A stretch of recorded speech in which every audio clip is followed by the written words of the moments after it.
Bueno, tengo el gusto de presentar al doctor Fabio Andrés Barón, quien es médico especialista en neumología y medicina intensiva, con maestría en farmacoeconomía y candidato a doctorado en biomedicina y medicina aplicada con énfasis en el manejo e investigación de pacientes con enfermedad pulmonar avanzada.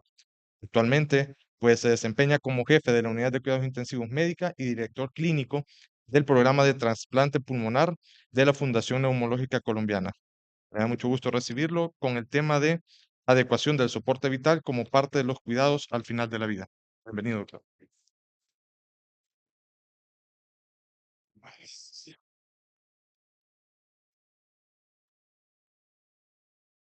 ¿Me puedes prestar un micrófono?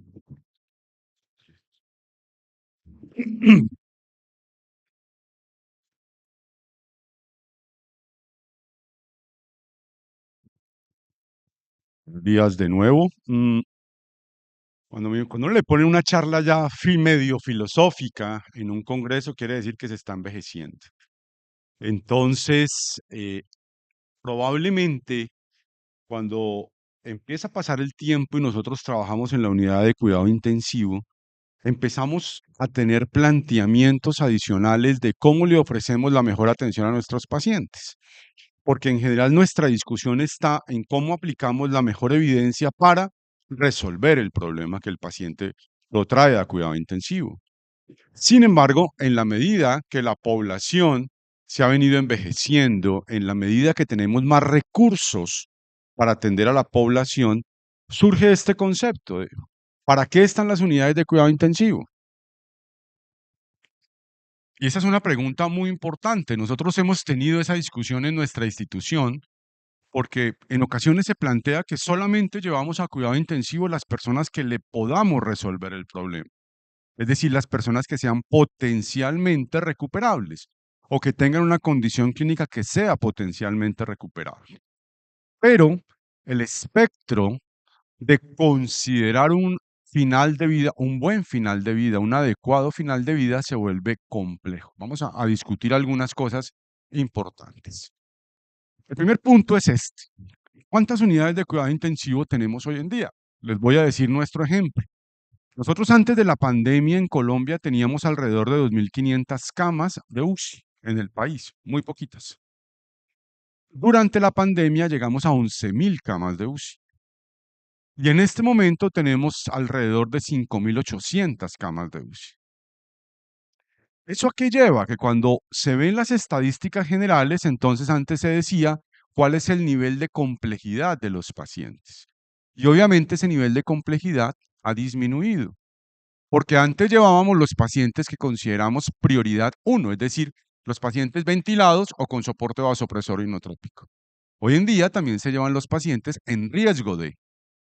Entonces, cuando empieza a haber una mayor oferta, pues obviamente también hay una apertura a pacientes con otras patologías. Y esto sumado a estas dos condiciones que están adelante y es, tenemos tecnología hoy que es capaz de soportar un paciente casi que de manera indefinida. ¿Sí?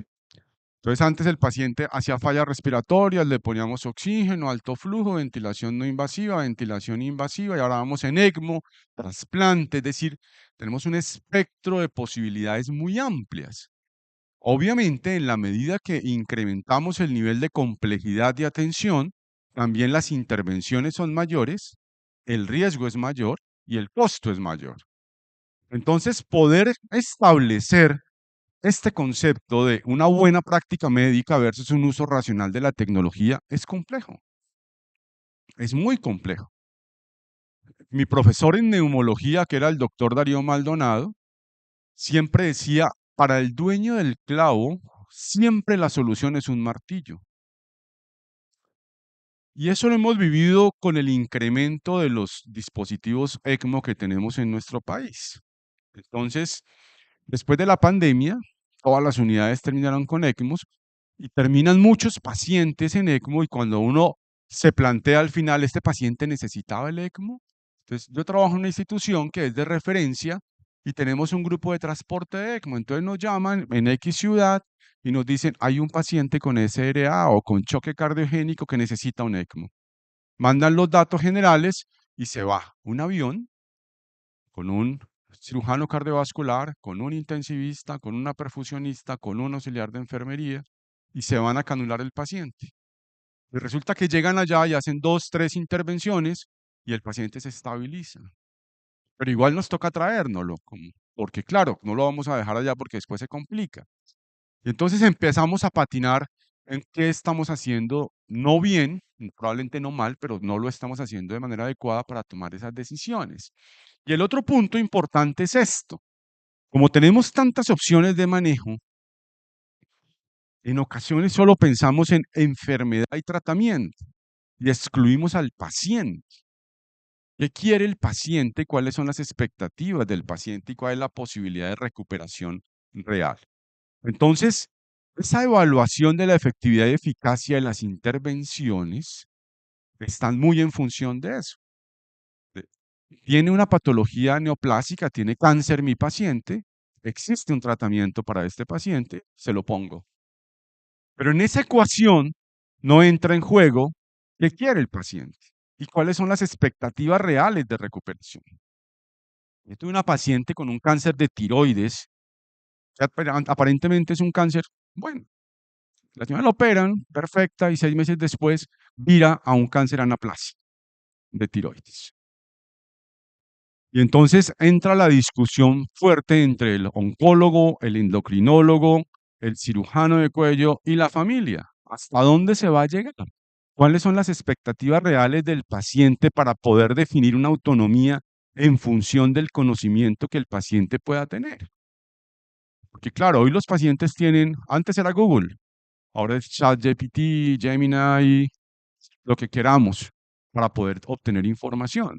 Entonces, hasta dónde se va a llegar es un punto muy importante, porque en ocasiones hay familias que no quieren avanzar en nada, pero en ocasiones hay familias que no tienen un límite y quieren ir mucho más allá de lo que la realidad y la prudencia le indican a un equipo de trabajo.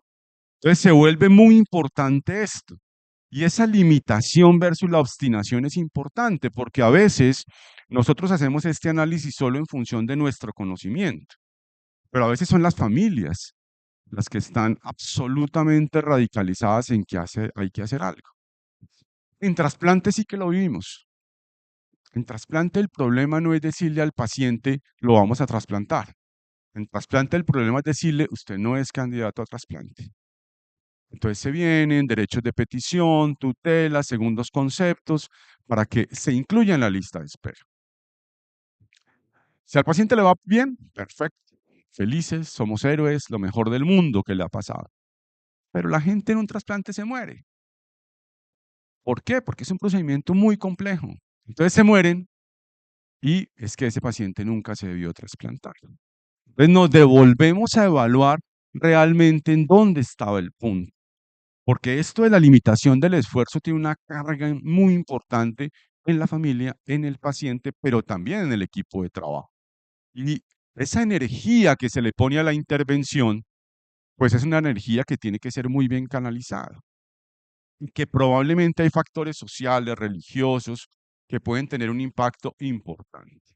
Entonces, hay dos puntos importantes. Hace tal vez unos 12 años, el doctor Jean-Louis Van Sant publicó un artículo que el título era ¿Es tan ético intubar como extubar? O ¿es tan ético decidir iniciar o no iniciar un soporte?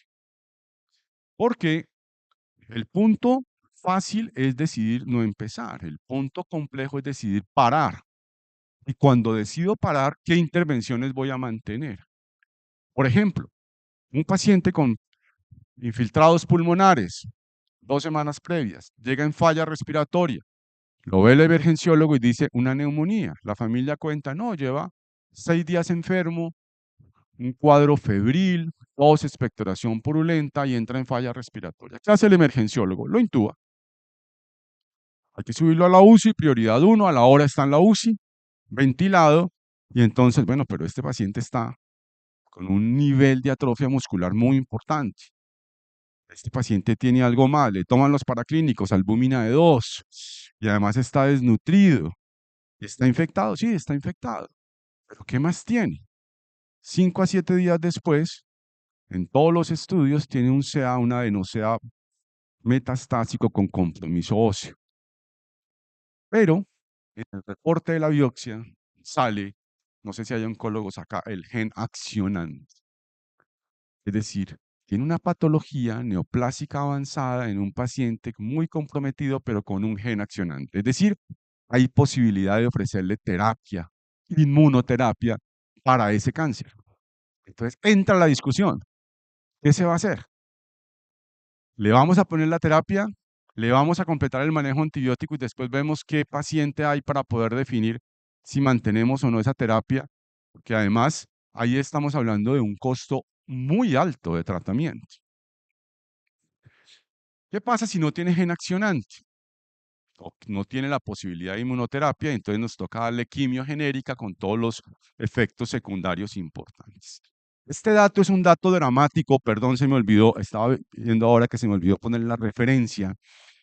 En algunas unidades de cuidado intensivo, hasta el 90% de los pacientes que fallecen hoy en día es por limitación del esfuerzo terapéutico. ¿Por qué? Porque como tenemos tantas herramientas, a veces toca dejar morir a los pacientes, porque los mantenemos con soporte extracorpóreo, con tantas cosas, que si vida es signos vitales, pues el paciente va a tener signos vitales. Pero la dignificación de esa intervención a veces es complejo.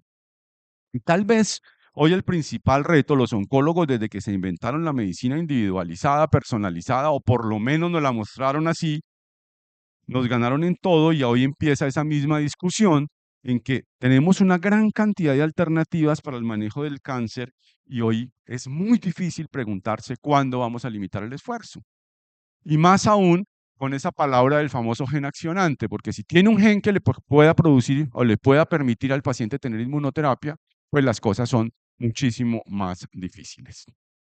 Entonces, poder entender, no solamente nosotros como profesionales de la salud, que la muerte es parte de la vida, sino que también la familia lo pueda entender es complejo, es bien complejo. En general, no siempre, pero en general, cuando se revisan las demandas que se ponen a los grupos médicos, en general uno dice, bueno, pero ¿cuáles eran las expectativas de la familia? Antes decíamos, no, es que no registramos en la historia clínica los riesgos. Y van y se buscan y están los riesgos. ¿En dónde se falla para que la familia no le logremos transmitir de manera adecuada un riesgo grande? Obviamente, cuando tenemos complicaciones, pues son complicaciones inesperadas. Pues si uno tiene una complicación esperada y al paciente le va mal porque uno quiere, pues eso ya no es una complicación, sino es otra cosa. Pero pues eso no es lo que habitualmente podríamos tener. Entonces, poder tener esas tres últimas frases, definir el confort y la conveniencia del paciente, prolongación de la vida ante la posibilidad de recuperación, entonces entra la discusión filosófica de qué es recuperación y el sufrimiento innecesario para el paciente y la familia. Este es un punto bien importante porque vamos a hablar, estamos discutiendo esto en la unidad de cuidado intensivo, es cómo limito el esfuerzo en la unidad de cuidado intensivo. ¿Le mantengo el soporte vasopresor a mi paciente? ¿Le mantengo la nutrición? ¿Le dejo los antibióticos?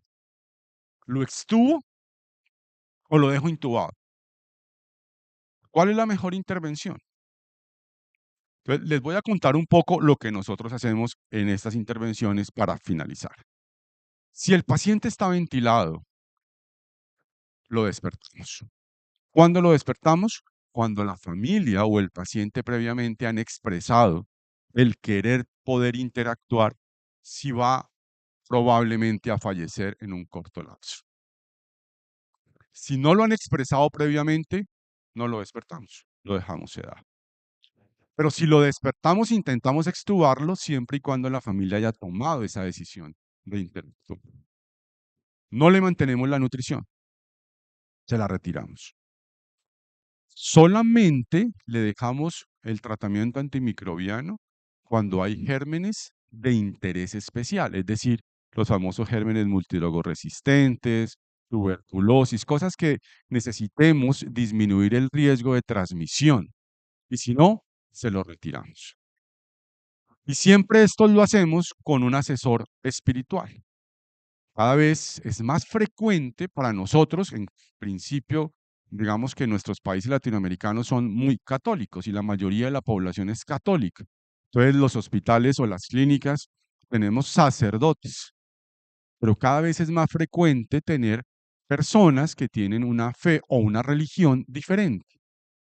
Y, por ejemplo, nosotros que teníamos una capilla católica, ahora tenemos una capilla ya no católica, en que tiene dos segmentos, un segmento católico y un segmento donde se comporta como una capilla para que las personas puedan tener el asesor espiritual que consideren, el pastor, los judíos, bueno, en fin, hay tantas posibilidades hoy dentro de nuestros países, pero es muy importante. Y siempre, siempre teniendo en cuenta la preferencia del paciente y su familia. ¿En dónde nos habíamos equivocado de manera importante? En el soporte al grupo de atención, al médico, a la enfermera, a la terapeuta que atendía a ese paciente. Porque estamos dando una indicación del equipo de que ya no vamos a avanzar más en un manejo para lograr la recuperación de ese paciente. Y entonces, como ahora todo se mide, cuando se miden las escalas de sobrecarga, el famoso burnout, entonces se encontró que lo que más producía estrés, especialmente en el grupo de enfermería, era ese grupo de pacientes. No era el paciente del trasplante, el paciente del ECMO, el paciente del politrauma, no. Era el paciente en el que se decidía limitar el esfuerzo terapéutico, porque ese grupo también tiene unos principios, una fe, una religión, que probablemente cuando se toman estas decisiones no son tenidas en cuenta. Porque aquí lo que importa es el confort de la familia y del paciente.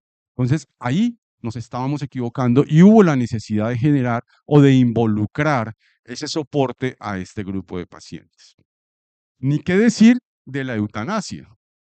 En nuestro país la eutanasia es legal y los hospitales tienen la obligación de que si se falla un caso de que el paciente debe suministrarse la eutanasia, el hospital tiene la obligación de cumplir esa indicación.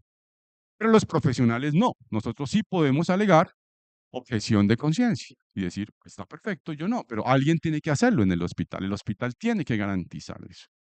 Entonces, parte de las decisiones que se toman de manera global en este aspecto es permitirle a las personas escoger. Yo no soy de ese grupo o yo sí soy de ese grupo. Yo sí apoyo estas decisiones o yo no las apoyo. Y es completamente respetable lo uno o lo otro y el hospital asume la decisión que toma el profesional, la enfermera, el terapeuta, el médico, quien lo considere. Por último, y para terminar y cerrar esto, es muy importante la opinión del equipo, porque todos tenemos una visión diferente de lo que es la recuperación, de lo que es la dignidad, todos. Y eso tal vez no lo han enseñado los pacientes con ELA. Yo tengo pacientes con ELA, tengo un paciente que hoy tiene 43 años y lleva 7 años ventilado, o sea, cuánto de enfermedad. Y yo recuerdo cuando la situación empezó a deteriorarse la pregunta, ¿hasta dónde vamos a llegar? El 80% de los pacientes dicen, yo llego hasta la ventilación no invasiva. Si tengo que avanzar, por favor no me intuben, por favor. Este paciente dijo, yo voy hasta donde me puedan soportar porque quiero ver crecer a mis hijos. El paciente en este momento está conectado a un ventilador traqueostomizado en su casa, pero feliz viendo crecer a sus hijos. Podemos tener opiniones diferentes a la visión que tiene ese paciente. Podemos tener opiniones diferentes o tomar decisiones diferentes ante eso. Y ahí es donde es importante escuchar al equipo. ¿Hasta dónde vamos a llegar? Porque las intervenciones son importantes. Yo creo que en esto de la limitación del esfuerzo y sería un aporte que yo podría hacerles, es importante entender esto. Pero siempre pensamos en el confort del paciente y la familia. También hay que pensar en el grupo asistencial que está a cargo de ese paciente, porque tomar estas decisiones no es sencillo y cuando se toman de una u otra manera se asume la responsabilidad de el impacto que esa decisión tiene en ese paciente y en esa familia. Muchas gracias, muy amables.